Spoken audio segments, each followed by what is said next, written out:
Welcome to British Dark Fiction, paranormal romance from the stranger side of the UK. Tonight's story is about a woman who was rejected by the wrong man, found herself because of it, and ended up changing the shape of everything. It's about what power looks like when it's quiet, about legacy and responsibility, and the kind of partnership that gets built on mutual respect rather than need. And it has a very satisfying ending for everyone who deserves one. Today's story is called Bloodline. Chapter 1: The Claiming Ceremony.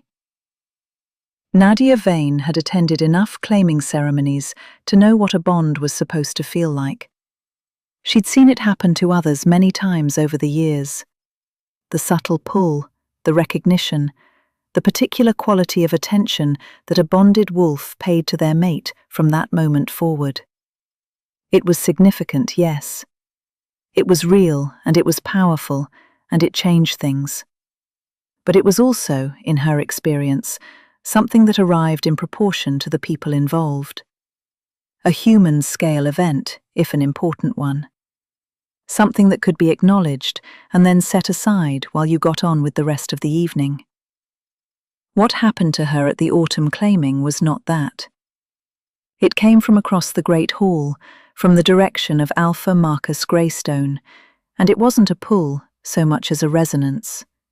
A deep, ancient vibration that went through her like a bell being struck, not once, but continuously, as if something that had been waiting a very long time had finally found the frequency it had been searching for. It moved through her bones. It reached places she hadn't known were waiting to be reached.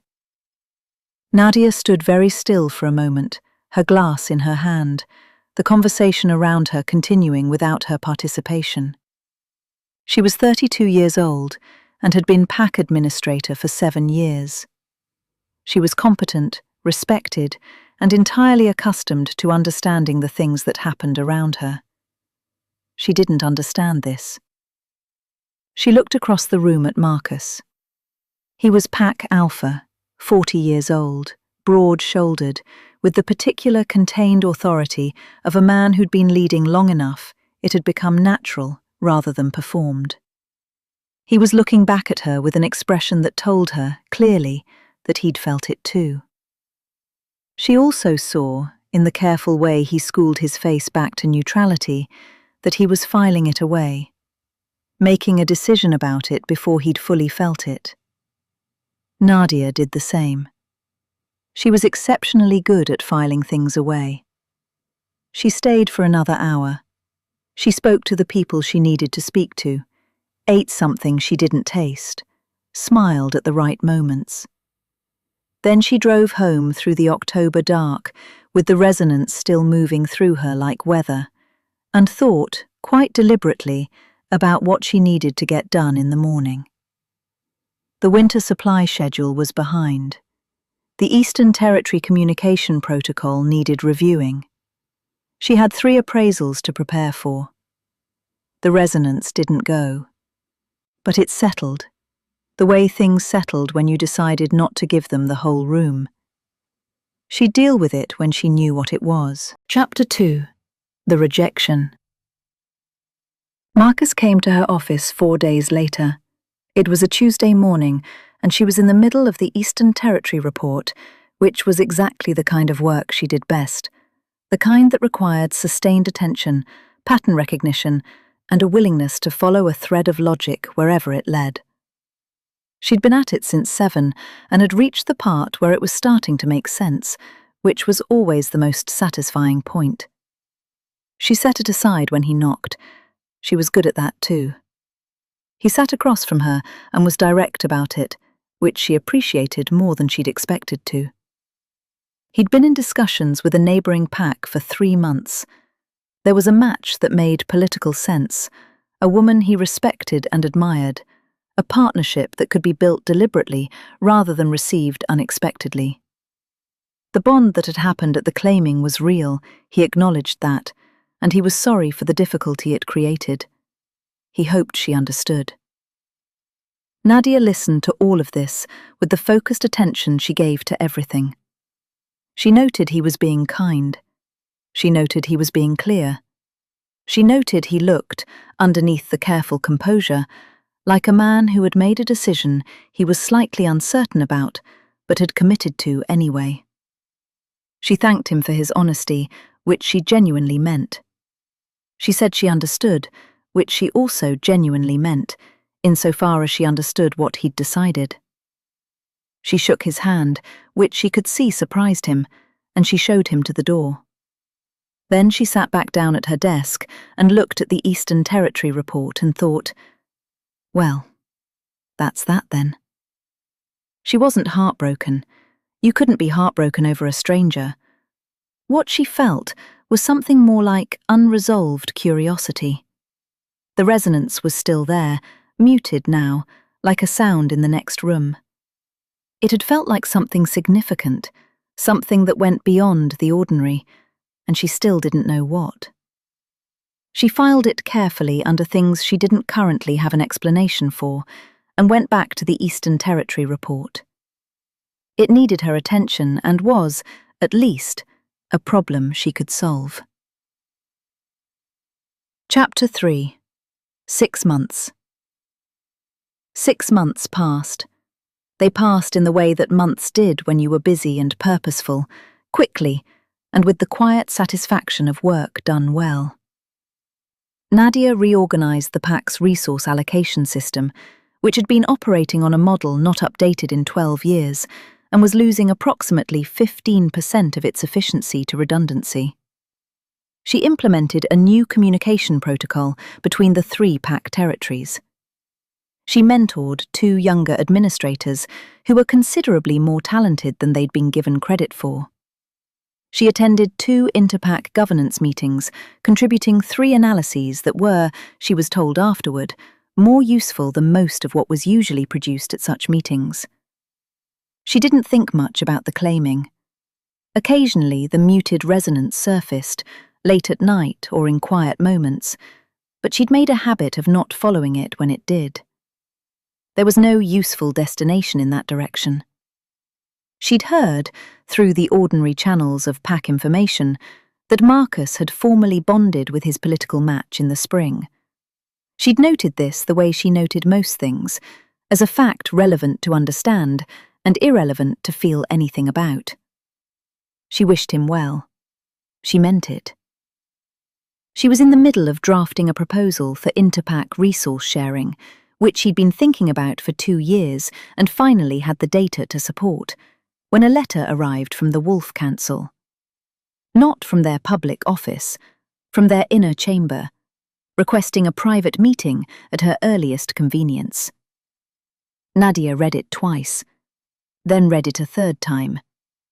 Then she put it on her desk and sat with it for a moment and thought, well, that's interesting. She replied the same afternoon. Chapter 4. The Council Chamber. The Wolf Council seat was in the Borders, a long stone building set into a hillside that managed to look both ancient and entirely functional. Nadia thought it said something useful about whoever built it. She was shown into a private chamber by a young council aide who treated her with a degree of deference she found, under the circumstances, slightly puzzling. 3 council members were present. Elder Mira, who chaired the inner chamber and had the quality of someone who'd seen everything and been surprised by very little. Councillor Devlin, who handled territorial affairs and had a reputation for precision that Nadia admired from a distance. And a 3rd member she didn't recognize, who was introduced as Keeper of the Archives, a title she'd heard of but never encountered in person. They offered her tea. She accepted. She sat across from them and waited with the patience she'd cultivated for 32 years. Elder Mira began. The bond at the autumn claiming had not been ordinary. They knew this. They'd been watching for it. Nadia's bloodline, traced back through her maternal grandmother's line and then further, significantly further, carried a genetic memory from an extinct Wolf Royal dynasty. a line that had ended abruptly 4 centuries ago in a territorial war that reshaped the entire structure of wolf governance. The dynasty had been known, in the old records, for something that had no equivalent in modern pack terms. Not physical strength or political dominance, but a quality of wisdom that operated at bone level. A way of understanding systems, relationships, patterns of cause and consequence encoded in the blood and passed down in silence through the following generations. The council had known Nadia carried this lineage. They'd been watching her career for 6 years, waiting for something to confirm what the bloodwork suggested.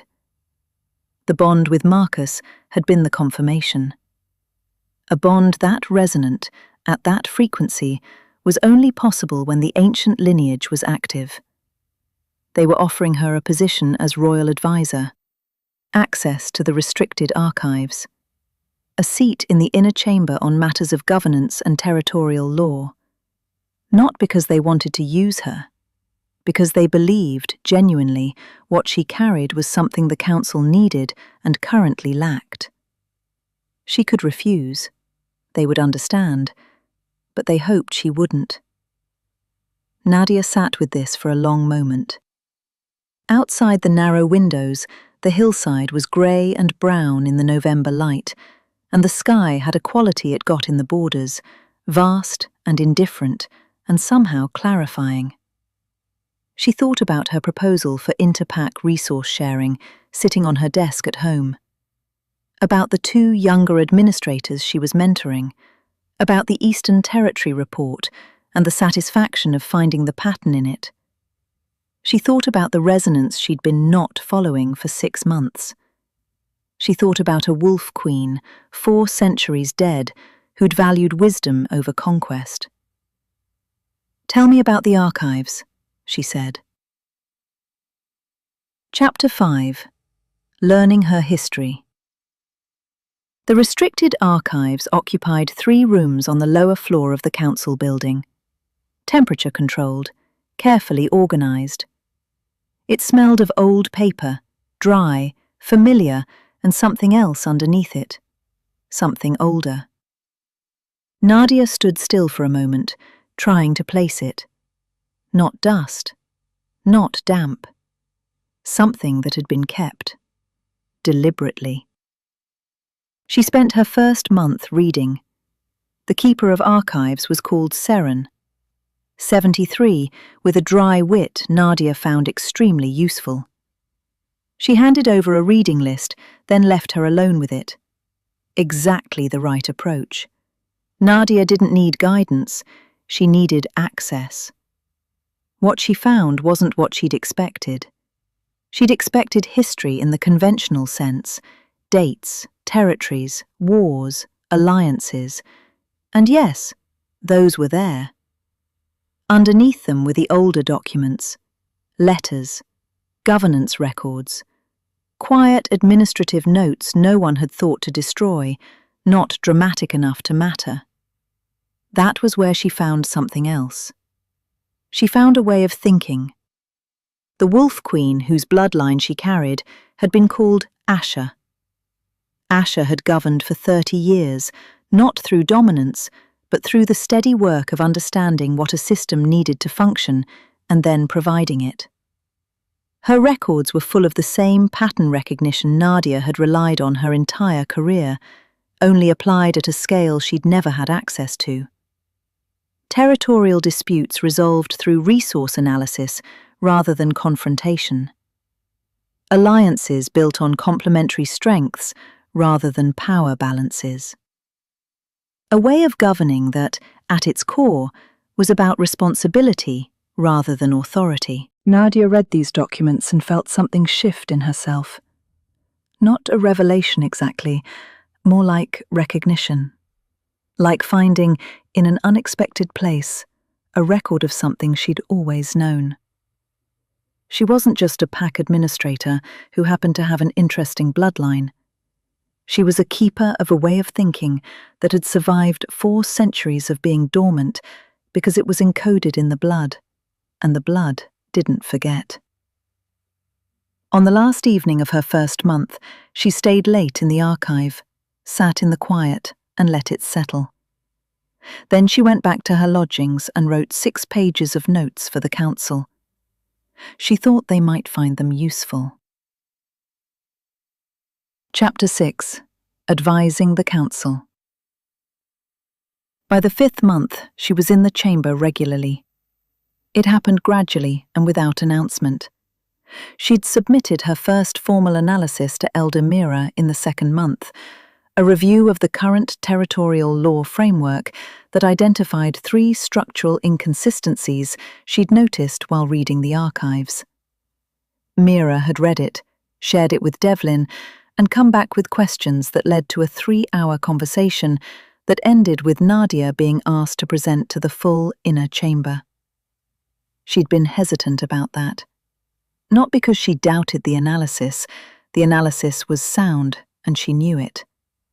But presenting to the full inner chamber was a different order of thing from submitting written work, and she was realistic about how it would look. A pack administrator from a mid-tier territory standing in front of people who'd spent their careers in high-level governance. She presented anyway. She had the data. She had the historical precedent from the archives. She had, underneath both of those, a quality of thinking that she was only beginning to understand as something distinctive rather than simply normal. The chamber was quiet when she finished. Then Devlin asked her a question about the second inconsistency that took another 40 minutes to work through. By the end of those 40 minutes, 3 other council members had joined the conversation, and the original question had expanded into something considerably larger and more productive than it had started as. Afterward, Seren found her in the corridor and said, with the understated satisfaction of someone whose suspicions had been thoroughly confirmed, "That went rather well, I thought." "They push back hard," Nadia said. She meant it as an observation, not a complaint. "They push back on everyone," Seren said. "They stopped pushing back on you about 20 minutes in. Did you notice?" Nadia thought about this. "I was focused on the argument." "Yes," said Seren. "That's rather the point." By the 5th month, she was being asked her opinion before the sessions, not after. The council had begun to use her analyses as the starting point for their deliberations, rather than one input among many. She'd suggested 3 approaches to long-standing inter-pack disputes that had been considered intractable, and 2 of them had begun to move. She wasn't demanding authority. She was simply, consistently, right. And the council, to their credit, were wise enough to recognize the difference. Chapter 7. The Delegation. The delegation arrived from the old Wolf King's territory in the 8th month. It was February, cold, with ice on the roads and a grey sky that pressed down on the borders as if it meant to stay. The king was dying. This was known. The question of succession wasn't settled, and unsettled succession in a territory that large and that old had implications that went well beyond the territory itself. The council had been managing the situation carefully for 6 months, which Nadia knew because she'd been part of 3 of the discussions. The king's surviving son was part of the delegation. His name was Theron, and Nadia had read about him in the briefing documents with the same thorough attention she gave to everything. 35 years old, capable by all accounts, well regarded within the territory. For 4 years, he'd managed the day-to-day governance of large parts of his father's lands and had, the documents suggested, done so with both competence and a degree of restraint rarely seen in those with his authority. She'd formed a clear enough picture of him before he arrived. She was slightly surprised when he walked into the council chamber to find the picture had been accurate. Most briefing documents flatten people. This one had, apparently, captured something true.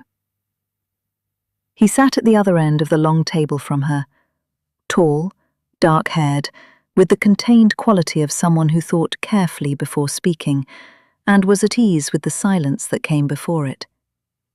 He watched the chamber with attention rather than authority, which told her something. She was presenting her analysis of territorial stability and succession precedent when she noticed him watching her work. Not with the assessment of a man cataloguing a potential political asset, but with the attention of someone who was listening to the argument rather than the person making it. She filed this away and continued the presentation. Afterward, as the chamber was clearing and she was gathering her notes, he crossed to where she was standing and waited until she'd finished before he spoke. "Your analysis of the Eastern precedents," he said, "the argument about continuity over disruption, I'd like to understand the thinking behind it more fully, if you have time." "I have half an hour before my next session," Nadia said. They used the full half hour and then another 40 minutes beyond it. She was late for her next session, which she'd never been before. She noted this with a certain dry interest as she walked quickly down the corridor. Chapter 8. A Slow Understanding. They began to spend time together. Not as a courtship, at least not initially, at least not in any way that either of them named.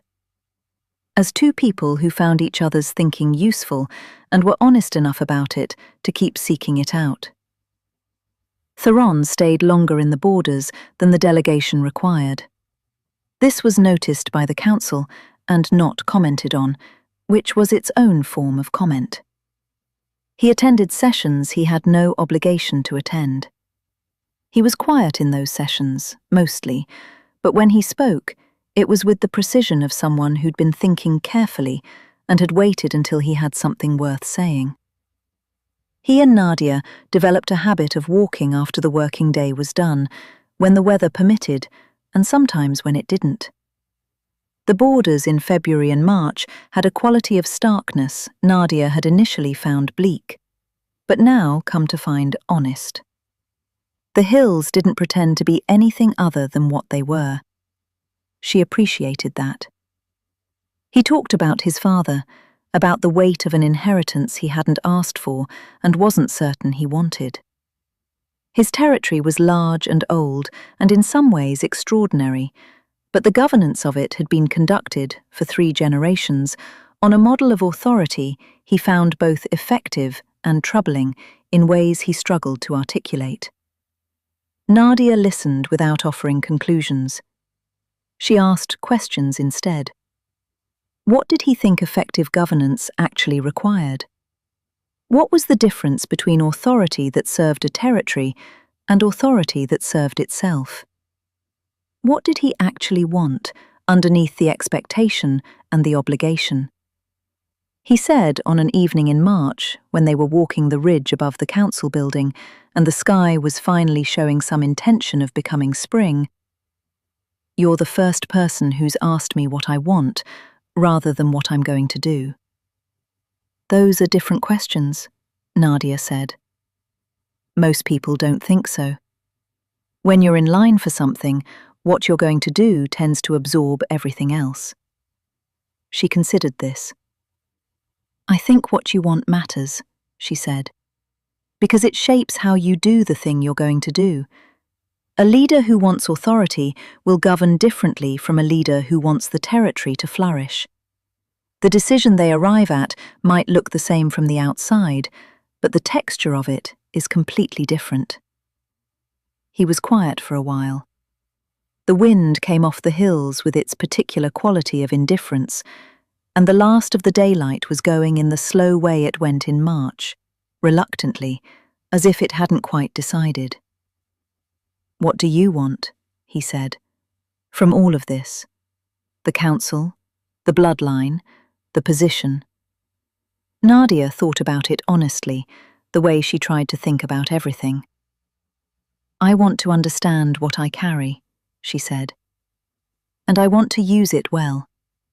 Not for recognition, just, well. He nodded. It was, she thought, the nod of someone who'd found an answer they recognized. They walked back in the growing dark. Something had shifted between them, quietly and without announcement, in the way significant things sometimes shifted. Chapter 10, Year 2. By the second year, things had settled into a shape that suited everyone who deserved to be suited. Nadia had moved her base to the borders permanently. It had required a conversation with her pack, which she handled with her usual directness, resulting in her protégés taking on her previous role with the capability she'd always known they had. She missed the pack occasionally, in the way you missed a thing you'd outgrown without losing affection for it.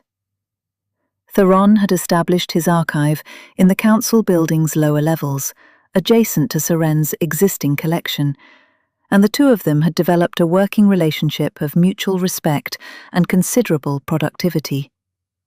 Seren had told Nadia, with the dry understatement that was her primary mode of expression, that having a second intelligent person who actually read the old documents was more useful than she'd expected it to be. Nadia and Theron had stopped pretending what was happening between them was purely professional sometime around the previous October, which was, she noted privately, the 1-year anniversary of the claiming that had started all of this. They hadn't made an announcement. They hadn't needed to. They were simply together, two people who'd built something on the foundation of understanding each other's thinking, and the structure that had grown from that foundation was, it turned out, a good one. "I didn't come here looking for a mate," Theron said to her one evening, in the archive where they both spent too much time. "I came here trying to understand myself. You helped me do that." "That's the best kind of partnership," Nadia said. "Built on understanding, not need." He looked at her across the stack of documents he was cataloguing with the particular quality of attention he gave her, which was, she'd come to understand, the way he showed things he didn't always say directly. "Yes," he said simply. "It is." Chapter 11. Marcus. Marcus Greystone attended the Autumn Council session in the second year in his capacity as Pack Alpha. He had every right and reason to do. Nadia had known it was going to happen because she'd seen the attendance list 3 weeks prior and had noted his name with the same neutral attention she gave to everything. She was presenting an analysis of the new Interpack resource framework, which had been 18 months in development and was, by the time she laid it out for the chamber, about as comprehensive and well-evidenced a piece of governance work as she'd produced. She knew it was good. She'd stopped being uncertain about whether her work was good. She was aware of him in the room in the peripheral way she was aware of most things. She didn't focus on him. The work required her attention. During the break, she was standing by the window reviewing her notes for the afternoon session when he approached. She'd known he would. There was a quality to how he'd been watching the session she recognized, the particular attention of someone processing a significant revision of their understanding. "Nadia," he said. "Marcus." She glanced up from her notes. "How is everything in the territory?" "Well," he paused. The pause had something in it she didn't particularly want to examine. "You've done remarkably well." "Thank you," she said pleasantly, and returned to her notes. He didn't take the exit she'd offered. "I wonder sometimes if I was too hasty," he said quietly. "The decision I made 2 years ago." Nadia looked at him. She looked at him properly, the way she looked at things when she wanted to understand them accurately. He was a capable man. He was, she thought, a genuinely decent one in most respects. He'd made the decision that made sense to him at the time, and it had been the right decision, not for the reasons he'd thought, but right nonetheless. "You weren't too hasty," she said. "You made the decision that was correct for you. And it turned out to be correct for me as well, though neither of us knew that at the time." Something in his expression shifted. Relief, she thought, or something adjacent to it. He'd been carrying a version of guilt that wasn't warranted. Then Theron arrived at her side with 2 cups of tea and the unhurried ease of someone who was entirely comfortable in his own position and had nothing to prove to anyone. He handed Nadia her cup and looked at Marcus with the courteous attention of a man meeting someone for the first time. "I don't think we've been introduced," Theron said. "Marcus Greystone," Nadia said. "Pack Alpha, Eastern Territory." "Marcus, this is Theron, Royal Advisor and Keeper of the Dynastic Royal Archives." They shook hands with the courtesy of men who understood each other's position without requiring further explanation. Then someone called the afternoon session back to order. Nadia gathered her notes, and Theron fell into step beside her, and the 3 of them filed back into the chamber in the ordinary way of people with work to do. Nadia didn't look back at Marcus. There was nothing to look back at. But if she had, she might have seen the expression of a man who'd finally, completely, understood what had happened 2 years ago. Not with bitterness, not with the self-justifying anger of someone who needed to believe they hadn't made a mistake, but with the clear-eyed recognition of someone seeing, at last, the full picture. He'd rejected his true mate. He'd freed a woman to become exactly what she was meant to be. Those were the same event. He understood that now. He wished her well. He meant it, but it still broke his heart. Chapter 12. The Bonding. They were formally bonded in the spring of the following year, in a ceremony at the council's seat. It was neutral territory, and which was, given who they both were by that point, the only place that made any particular sense. It was a significant occasion. The bonding of a royal advisor carrying an ancient dynastic bloodline and a royal heir who had chosen wisdom over the throne was the kind of event the council's records would note carefully, and that future historians would find interesting. Elder Mira gave a speech that was, for Mira, positively effusive. Seren stood at the back and wore an expression of profound satisfaction she made no attempt to conceal. It was also, underneath the significance, intimate. The people in the room were people who mattered. The words they said to each other were the words they meant. Theron looked at Nadia in the particular way he had of looking at her, and she met it quietly, with complete attention. The bond settled between them, not with the resonance of the claiming, ancient, strange, not quite human in scale, but with the warmth of something built deliberately and with care, and all the stronger for it. Afterward, at the small gathering in the archive room that Seren had arranged, with more warmth than her usual manner suggested she was capable of, Nadia stood with a glass of wine and thought about the chain of events that had brought her here.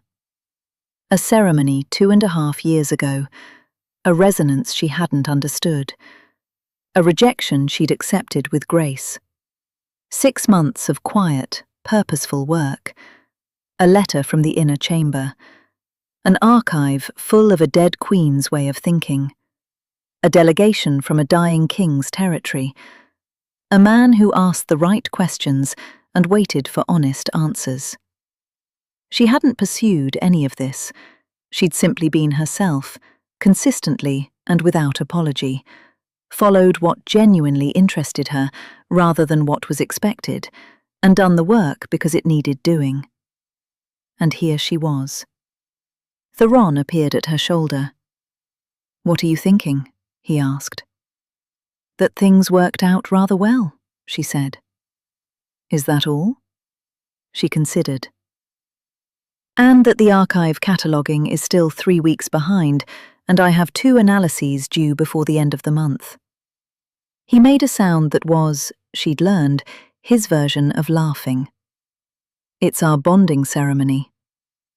The analyses don't care, she said. No, he agreed. They don't. He was quiet for a moment. We'll get them done. Yes, she said. We will. Outside the narrow windows of the archive room, the spring evening was doing what spring evenings did in the borders, cool and clear and smelling of the hills, with the first real warmth of the year just beginning to make itself felt. Inside, the people who mattered were talking. The old documents were safe in their shelves, and the work that needed doing would get done because the people responsible for it were exactly the right people for it. Nadia Vane, keeper of an ancient bloodline, royal advisor, bonded mate, stood in the room where she belonged and felt, quietly and completely, and without requiring anyone else's confirmation of it, that this was exactly right. That was Bloodline, a Wolf Council story from British dark fiction. We have more stories to tell. If you'd like to be there when we upload them, do subscribe. And until next time, take good care of yourselves.